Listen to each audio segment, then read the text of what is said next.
Mrs. Vasquez, drop the feeble illness excuse. The rules don't make exceptions for you. You have 24 hours to move your car. Elena sits in a chemo chair, 1V drip in her left arm, phone pressed to her right ear. Her head is wrapped in a lavender scarf, the one her daughter Mia picked out at Target because it matches your eyes, Mommy. She doesn't cry. She doesn't argue. Her jaw clenches. The metallic taste of chemo crawls up her throat. She swallows it down, closes her eyes. Her fingernails dig into her palm until the pain drowns out the humiliation. The chemo cocktail drips. 1 drop every 2 seconds, her hand tightens around the phone until her knuckles go white. The line is already dead. The man on the other end is Gerald Fitch, president of the Willow Creek Estates Homeowners Association. 200 homes, suburban Georgia. HOA, Rule 7.14. Vehicles may not remain stationary on any driveway or internal road for more than 48 consecutive hours. Gerald didn't know 3 things. He didn't know that Elena's younger brother had just passed the bar exam. He didn't know that 100 of Elena's neighbors were about to commit the most expensive parking violation in HOA history. And he didn't know that a tow truck company was about to become the most unlikely hero of this story. Hey everyone, I know, you're already angry. That line alone, drop the feeble illness excuse. When I first came across this post, I was up at 2 a.m. scrolling r/fuck HOA, which, if you haven't visited, is basically group therapy for people who've been terrorized by neighborhood tyrants. The title was long, something about a car and a medical condition. I almost kept scrolling. Then I read Gerald's spreadsheet, the one where he tracked her chemo schedule, and I put my phone down and stared at the ceiling for about 30 seconds. The rules don't have a chemo exemption. 51,000 upvotes, 14,000 comments. And by the time I finished reading, I understood every single one of them. But first, why is a 36-year-old pediatric nurse sitting in a chemo chair? And what does a 2017 Honda Civic with a dent on the rear bumper have to do with any of this? If you love stories where the bully loses, follow the channel, because this one gets worse before it gets better. And stay until the end, because the number $475 shows up twice in this story. The second time, it happens to Gerald. Elena Vasquez spent 10 years as a pediatric nurse at Children's Memorial. She holds babies through their worst nights, rocks them when their parents can't, sings to them when the monitors beep wrong. She married at 24, divorced at 33 when her husband left for someone else. She kept Mia, now 8 years old, and the day after the divorce was finalized, she walked into a Honda dealership, bought a 2017 Civic, used. There was a dent on the rear bumper. Previous owner's kid had backed a bike into it. The dealer offered to fix it. Elena said no. Imperfect things can still take you places. That car became everything. School runs at 7:15 a.m., grocery trips on Sunday, 3 a.m. emergency shifts when the hospital called. Mia drew a heart on the dashboard with a Sharpie one afternoon, a lopsided heart with an arrow through it and the word Mommy underneath. Elena never cleaned it off. 4 months ago, Elena's doctor called her into his office. Stage 2 breast cancer. The woman who held dying children through the night now sat in the same kind of chair. Chemo every Tuesday and Thursday, each session 6 to 8 hours. The side effects, nausea so bad she couldn't stand, exhaustion that pinned her to the couch for days. Her hair fell out in clumps in the shower. She collected it in her palm and stared at it. Medical leave cut her paycheck to 60%. Her savings bled out, 200 here, 340 there. But Elena never complained. She didn't have time to complain. She had an 8-year-old who needed lunches packed. Her mother, Lola, 68, Filipina, immigrated 35 years ago, tough as rebar, moved in, to help. She watched Mia. She drove Elena to chemo in Rosa's borrowed car. She cooked adobo at 6 a.m. because you need strength, Anak. But Lola never got her U.S. driver's license. On chemo days, Elena's car sat in the driveway. Tuesday, Thursday, sometimes Saturday. more than 48 hours. One Wednesday morning, Elena came outside in her bathrobe, head wrapped. She found a yellow slip under the windshield wiper. A violation notice. She read it, put it on the kitchen counter, went back to bed.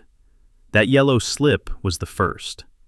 Gerald had a system, and Elena's chemo schedule fit perfectly into it. Gerald Fitch has never been wrong about parking. In 22 years, not once ask him, he'll tell you. Before Willow Creek, Gerald managed a 4-story parking garage downtown. 22 years. Never missed a shift. Never let a car sit 1 minute over time. He retired at 52, and within 6 months, he was HOA president. Campaign promise, I'll bring order to this neighborhood. To Gerald, exceptions aren't compassion. Exceptions are the first step toward chaos. Every morning at 6:47 a.m., Gerald drives his golf cart through the neighborhood. He logs every car's position on a color-coded spreadsheet on his iPad. He notes license plates. He tracks patterns. In 18 months as president, Gerald has issued 47 violation notices. The previous board averaged 3 per year. Old Mr. Henderson, 78, knees like sandpaper, got towed for parking his RV overnight in his own driveway. He was loading for his grandson's camping trip. $475. He paid quietly and never said a word. The Winds got fined $200 for a guest's car during Lunar New Year dinner. We had family visiting. Gerald. Guests park on the main road. Single dad Marcus, plumber, double shifts, barely awake, got fined $100 for leaving his work truck overnight. Gerald didn't just fine him. Gerald drove by at 11 p.m. and took a photo. Evidence. And then there's row 47 on Gerald's spreadsheet.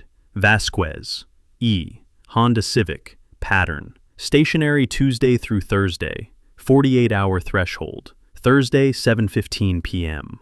A neighbor tells Elena over the fence one afternoon, he knows your chemo schedule, hun. Every Tuesday and Thursday, 7:15 a.m., he marks your car stationary. He waits for the 48-hour mark. And on that particular Thursday, at 7:16 p.m., 1 minute past the deadline, Gerald picks up his phone and dials rapid response towing. Thursday morning, Elena is in the chemo chair, session 11 of 16.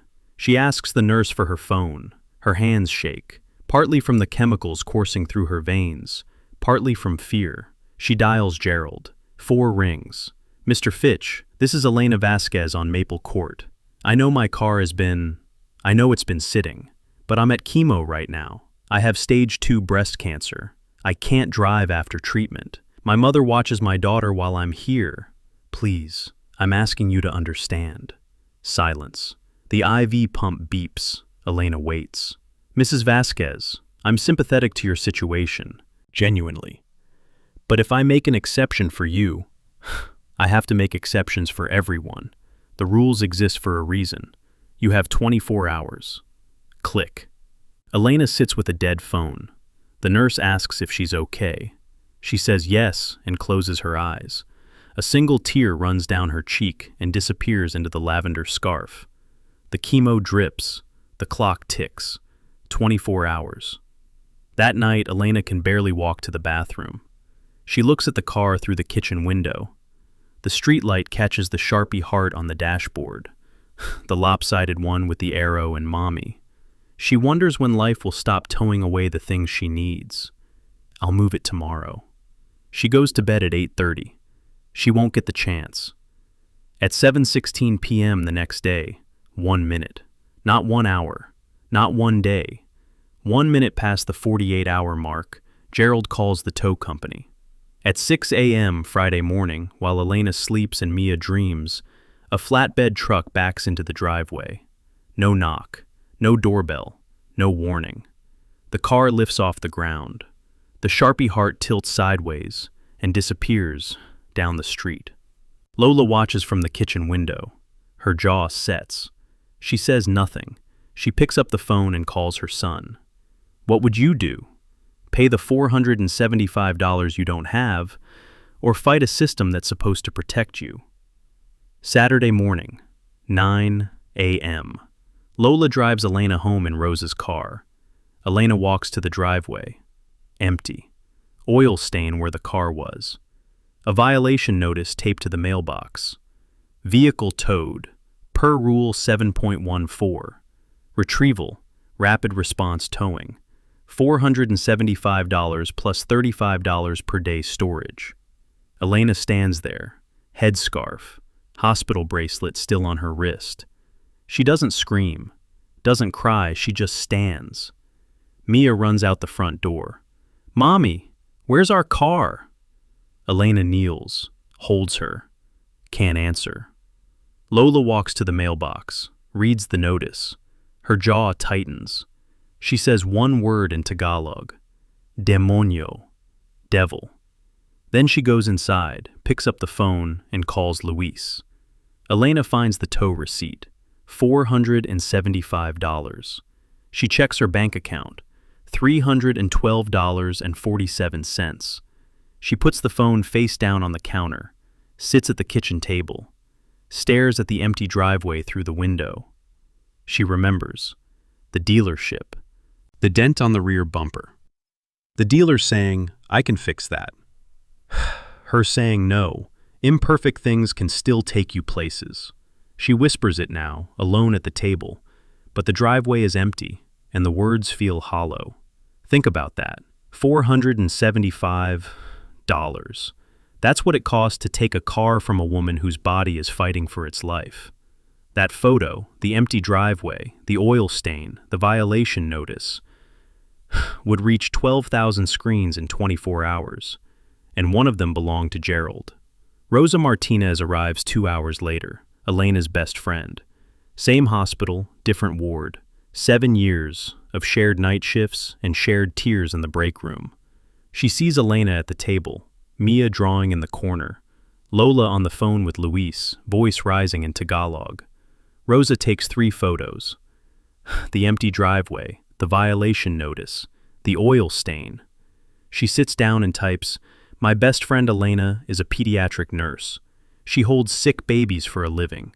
She has stage 2 breast cancer. She's getting chemo every week. Today, her hoe towed her car while she was at the hospital because it sat in her own driveway for 49 hours. She came home bald, exhausted, and her car was gone. Her 8-year-old daughter asked, 'Mommy, where's our car?' And Elena couldn't answer. The HOA president's name is Gerald Fitch. He knew about her cancer. He towed it anyway. Next door. Facebook. Local Reddit. Send. 12,000 shares in 24 hours. Local news calls. A reporter drives by Gerald's house. He doesn't answer the door. Rosa creates a GoFundMe. Target, $500. It hits $23,000 in 48 hours. Elena sees the number and cries. I just needed 475. She needed 475. Strangers gave her 23,000. That's not a GoFundMe, that's a verdict. But Elena doesn't need money. She needs a weapon. And that weapon is driving 3 hours through the night on I-75. Let me ask you this. If you were Elena's neighbor, what would you have done? Drop it in the comments. Because what actually happened is better than anything you're imagining right now. Luis Vasquez, 30 years old, Elena's baby brother. Passed the bar 8 months ago, real estate law. First year at a small firm, still learning. But the thing about Luis, when Lola calls and says, "Fix this," in Tagalog, Luis drives 3 hours in the middle of the night. He walks in at 11 p.m., sees Elena at the table, Mia asleep on the couch, shoes still on, Lola pacing. He sits down, opens his laptop. 3 nights, 3 discoveries. Night 1, the Americans with Disabilities Act. Cancer is a recognized disability under the ADA Amendments Act of 2008. HOAs must provide reasonable accommodation for disabled residents.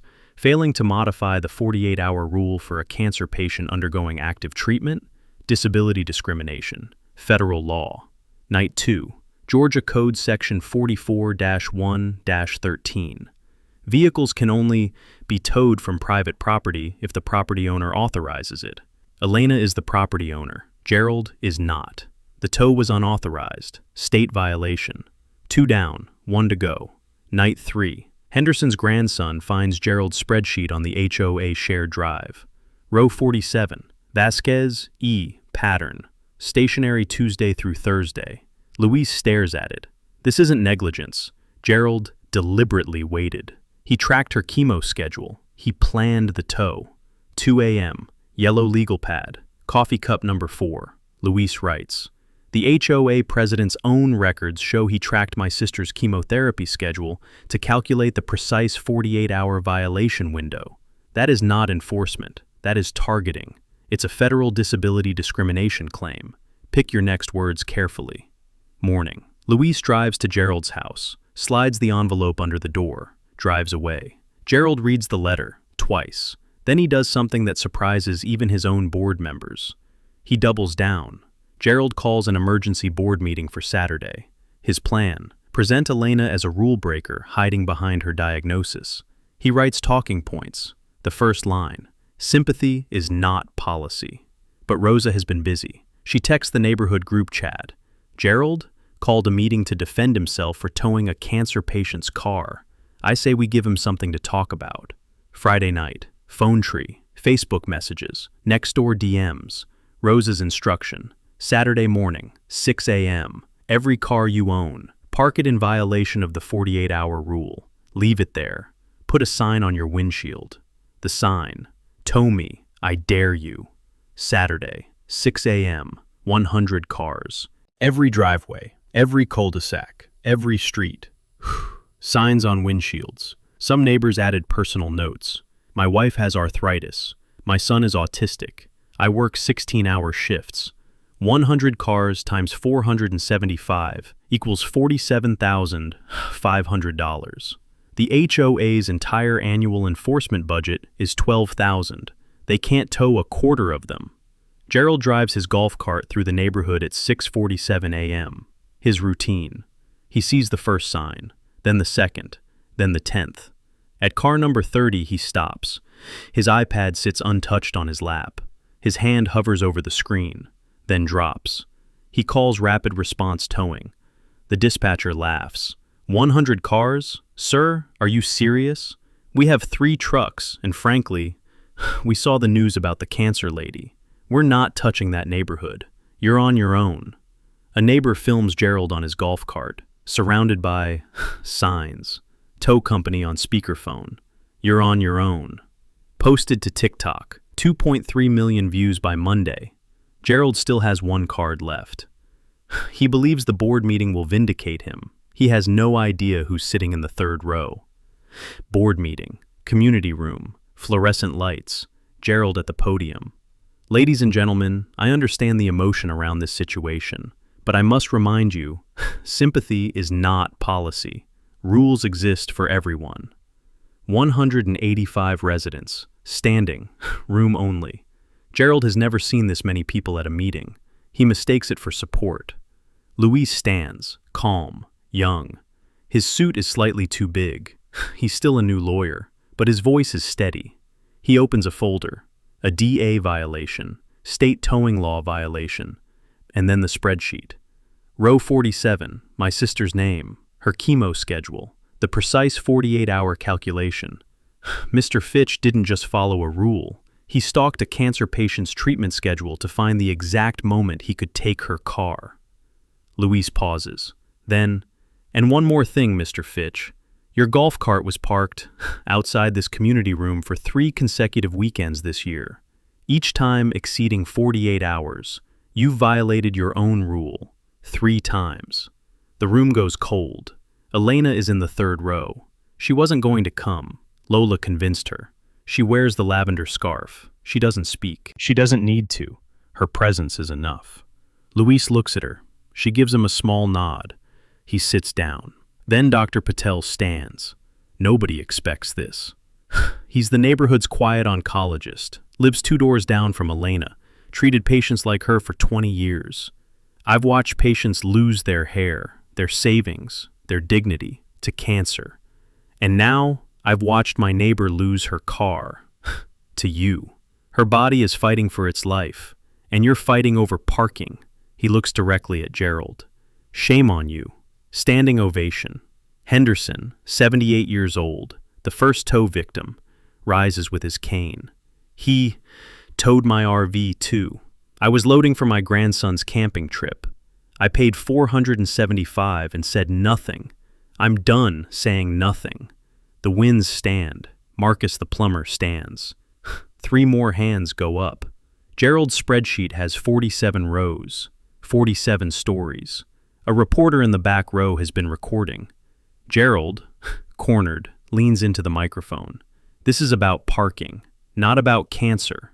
That clip gets 2.3 million views by Monday. It's about parking becomes the internet's shorthand for tone-deaf authority. Vote 179 to 6. Gerald is removed as HOA president. Gerald stands at the podium. The room is emptying. He picks up his talking points. Sympathy is not policy, and folds them in half. His hands shake. He walks down the aisle. Henderson turns away. The winds don't look up. Marcus blocks the path, then steps aside. No one stops him. No one needs to. He walks to his golf cart.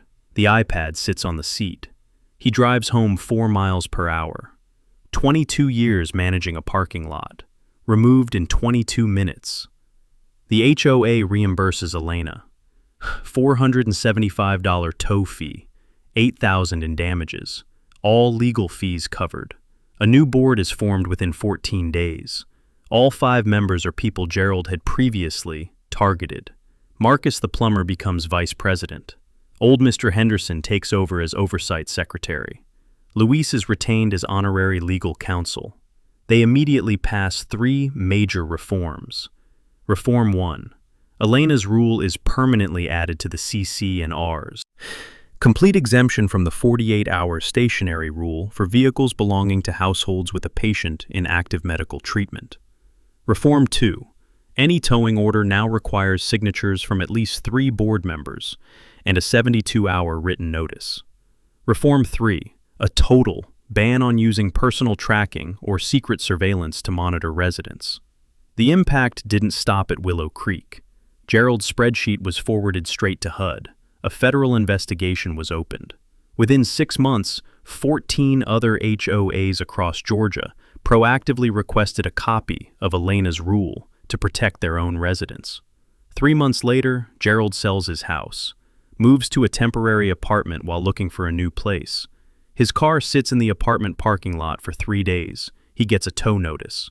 The amount? $475. The internet finds out. The comments write themselves. Karma. The rules don't have a Gerald exemption. Gerald pays the $475 quietly. But the story doesn't end there. 14 months later, Elena finishes chemo. Scans come back clear. Remission. First day back at full strength. She puts on her scrubs, ties her shoes, looks in the mirror. Her hair is growing back, short, silver, like a crown. She picks up her car keys, walks to the driveway. The 2017 Honda Civic. Dent still on the rear bumper. Sharpie heart still on the dashboard. The lopsided one with the arrow, the word mommy underneath. She gets in, turns the key, and drives. She drives to Mia's school, parks, waits. The bell rings. Mia comes running out. She sees Elena behind the wheel. She freezes. Then she sprints. Mommy's driving! Mommy's driving! Elena catches her. They hold each other in the pickup lane, and Elena whispers into Mia's hair. Imperfect things can still take you places. On the rear bumper, below the dent, there's a new sticker. Elena's Wheels Foundation, because no one should lose their ride to cancer. The GoFundMe surplus, $22,525, became a foundation that pays towing and parking fees for cancer patients across the state. $475. That's what Gerald thought it was worth to tow a cancer patient's car. $23,000. That's what strangers thought it was worth to get it back. 14 months. That's how long Elena fought. For her body, for her daughter, and for a dented Honda Civic that proved once more that imperfect things can still take you places. Subscribe, because next week, an HOA treasurer steals $55,000 through a company that doesn't exist. And the homeowner who catches her? He wasn't even looking for it. It involves a missing receipt, a suspicious line item, and the most satisfying forensic breakdown you'll see this year. If you know someone fighting cancer, share this video, they'll know why it matters. And if you've ever been bullied by an HOA, drop your story in the comments, because the next story might be about your neighborhood.